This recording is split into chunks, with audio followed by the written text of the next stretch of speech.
Nagsanib puwersa sina DepEd Secretary Sonny Angara at DPWH Secretary Vince Dizon para sa mabilisang pagtatayo ng mga classroom sa bansa. Unang ininspeksyon ng dalawang kalihim ang isang precast facility sa Bataan. Ang detalye sa agenda report ni Joan Manalo. Bilang tugon sa mahigit 165,000 na classroom backlog sa bansa, sinimulan na ng Department of Education ang pakikipag-ugnayan sa mga local government unit para masiguro ang mabilis na pagpapatayo ng mga silid-aralan. At ngayong araw, kumasa na rin ang Department of Public Works and Highways sa layo ng DepEd.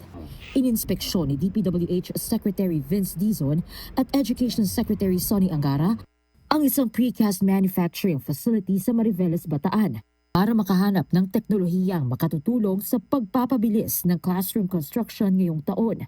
Kasama sa mga binisita ng dalawang kalihim ang modular structures na maaari raw gamitin bilang silid-aralan para unti-unti nang matugunan ang kakulangan nito. Kasi they will be dependent on... Kasi the work is really gonna be here. It's not gonna be on site. Doon, delivery lang, tapos salpo. So gagawin namin ang pundasyon. Yung supplier naman namin, smart din naman ang last year pa sila pa nahintay, sabi ko. Hindi, kunwari, papabind ako ng sabi mong mid-March. Yeah. Kung 17 ng contracts mo 30 days. 17 lang kakausapin natin. 17 na ako. Hindi okay. Talaga, na-scale ka talaga. 30 days. Kunyari mid-March, plus 30 days to award. So by mid-April, early May.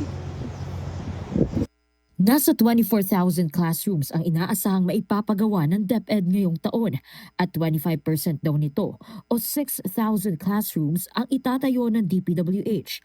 Ayon kay Angara, ang natitirang bilang na hindi mapasa sa ilalim sa DPWH, mga LGU na ang magpapagawa. Bukod sa agarang pagpapatayo ng mga silid-aralan, isinagawa na rin ng DepEd ang kanilang Classroom Leasing Initiative na naglalayon ding masolusyonan ang overcrowding sa mga pampublikong paaralan, habang patuloy ang pagpapatayo ng mga permanenteng classroom sa iba't ibang lugar sa bansa.